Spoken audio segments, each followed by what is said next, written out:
Okay, so I'm going to make this a full hour segment today. Sue me. I got something to say. Witness protection. This country doesn't offer any. The only protection that's given here is to people that are testifying in a case that has to do with criminal activity. This country's so small, with the 30 million people that are in it, you can't take a woman and its child from Prince Rupert and take her over to the Atlantic Ocean and stop that man from finding her for very long. It's not going to work. This country's too damn small.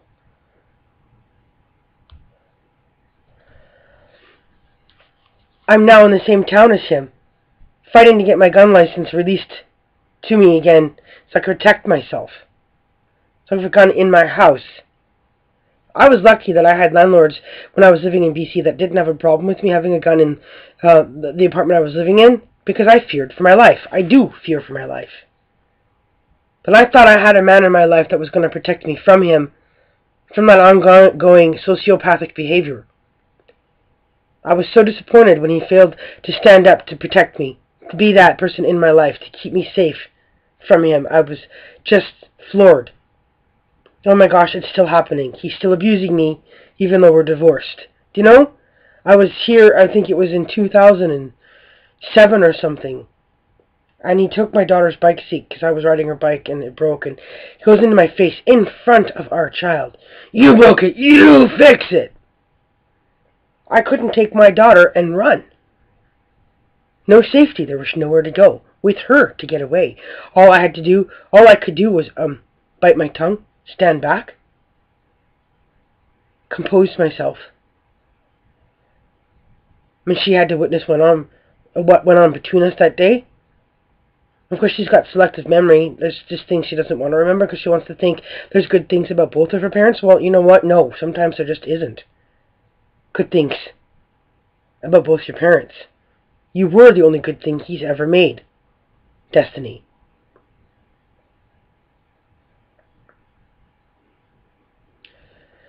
These are the kind of people that don't get better. Time don't make them better. Counseling don't make them better. This is the most dangerous kind of all, because this is the kind where you end up dead. Because you don't know when he's going to snap. The girl he's with now, as far as I know, I was told, he snapped on her once. They had a fight. She said, don't do it again, or get out, or stay out, or I'll throw you out, or whatever. She's in her 20s. He's in his 40s. To show you how he's worked it. To empower himself. So I decided I wanted to put up the stuff. I'm going to share pictures. And leave my segment there. And I'm going to, hopefully hope that she will find her way to it and witness what I'm saying to her. Don't feel sorry for him. Stop taking him in. Just because he's got a job doesn't make him good. That man has job skills to do stuff to make a fortune that he is never going to tap into because he's not right in the head. Because of the way he wants to control his life and the kind of results he's looking to get. So he won't maximize his potentials. That has to get well first before he could. $10 an hour? They'll never buy a house. And I'm scared to death that she ever has a child with him. Scared. That she loses all those years of her life. She was trying to get her education, her BA. I think she might have finished getting her degree. But she can't use it. They're living in slum housing. I saw where they just moved to. I have no way of protecting myself by not letting my daughter go see him because my mom interrupted. The people around interfered to enforce my daughter to have a relationship with him, which ruined the kind of results I would have had from the daughter I was trying to raise. Now I gotta get a doctor's note to get my gun license back so I can protect myself. His parents went out of their way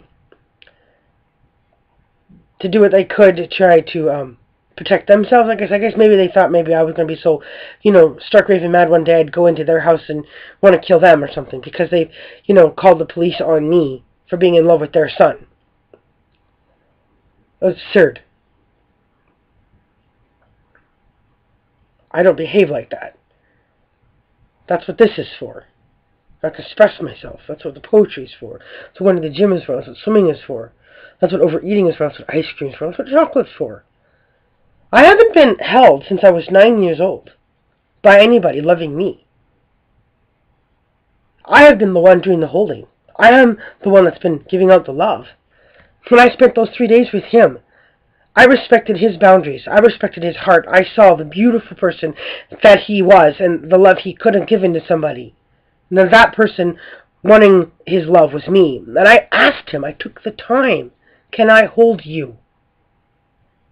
Because I was trying to show him respect. To show him what kind of love I was offering him and asking for him to give me. I held him for 3 minutes. My arm around him. And he needed it. He felt awkward. It was uncomfortable. Not because he didn't like me, because I liked him so much. Because it was a girl that liked him. Because he didn't know how to feel or what to do back. He got nervous. He eventually got up off the bed and went to the couch.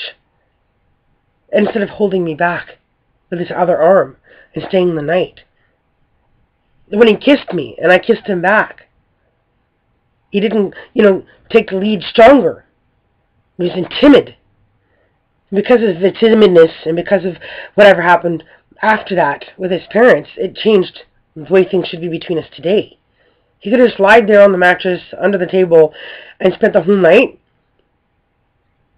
figuring out how to love somebody that's never been loved by somebody that wants to be loved, and not just by anybody but by you. I have no idea what it feels like to have a man hold me in his arms. Oh, give me that girl whose hair is a mess. Sleepy little girl is ahead of my chest. Give me that girl. Give me that girl, dancing barefoot in the kitchen, singing her own sweet song. I have cried so many times on this pillow because I'm trying to picture what it's like to take my head and lay it on a man's chest who's holding me, not me holding them. But I have given all I've got to give. I've got nothing. I need to receive back. There's nothing left.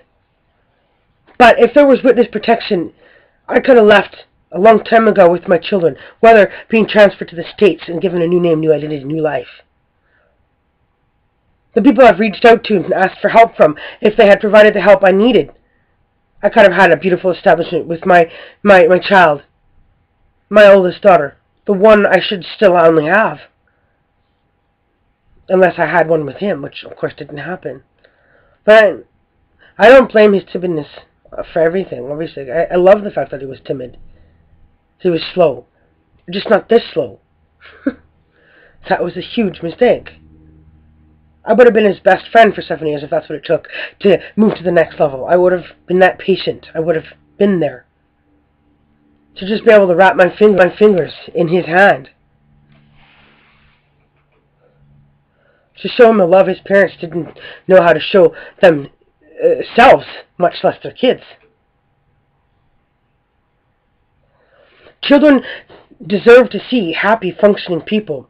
You want the kind of mom and dad the parents are going to see kissing and necking within, obviously, reasonable boundaries in front of them. Oh, mom, dad, go into room. Go into hotel. Go. When are you going to stop doing that? You act like teenagers. Well, good. Because we feel like we're teenagers. We're in love. And the kids are going to be like, oh, they're going to grow up functioning 100%, happy. Their parents are happy. So they're going to be happy. They're going to have attractive relationships to people that are happy. Like attracts like. You don't hide the love. You show the love. There's just so much to discuss. The 60-minute segment is just not enough. But if there was witness protection in this country, I would have reestablished my life and moved forward, and I would have the right that I should have today. I don't know what it's like to live in my own house with my kids by myself as a productive adult, functioning in this world, paying my own bills, my own mortgage, my own car in the driveway, because of what this country does not allow, what it doesn't provide. So I'm stuck sharing my life on these videos to the world, hoping that it will make a difference. I'll be right back.